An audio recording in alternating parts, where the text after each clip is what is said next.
తగలబెట్టండి sir Niranjan గారు. Release కి ముందు రావణాసుర సినిమాపై నెలకొన్న అంచనాలు అన్నీ ఇన్ని కావు.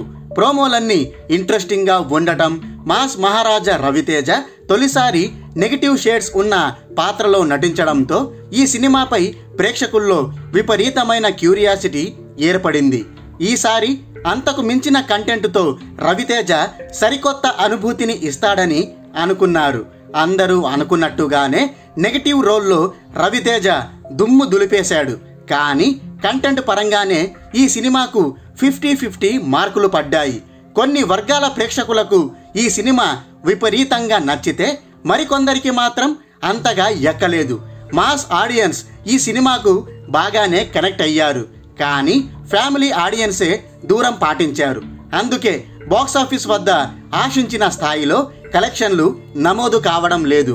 మొదటి రోజు కాస్త పర్వాలేదనిపించినా రెండో రోజు నుంచి మాత్రం వసూళ్లు క్రమంగా డ్రాప్ అవుతూ వస్తున్నాయి.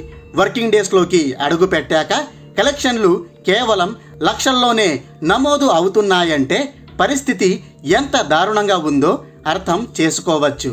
రిపోర్ట్స్ ప్రకారం ఈ సినిమా 2 తెలుగు రాష్ట్రాల్లో కలుపుకొని ఫస్ట్ వీక్లో 9,72,00,000 షేర్, 16,45,00,000 గ్రాస్ రాబట్టింది. ఇక కర్ణాటక, రెస్ట్ ఆఫ్ ఇండియా మరియు ఓవర్సీస్ లెక్కలన్నీ కలుపుకుంటే వరల్డ్ వైడ్గా 11,70,00,000 షేర్, 21,15,00,000 గ్రాస్ నమోదైంది.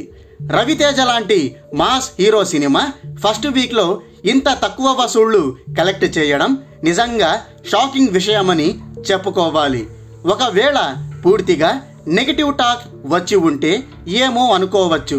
కానీ మిశ్రమ స్పందన వచ్చినప్పటికీ ఇంత తక్కువ కలెక్షన్లు రావడం అన్నదే ఆశ్చర్యకరం.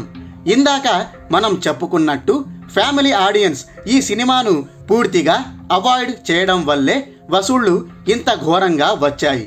ఈ దెబ్బకు రావణాసుర సినిమా డిజాస్టర్ సినిమాల జాబితాలోకి చేరాల్సి వచ్చింది.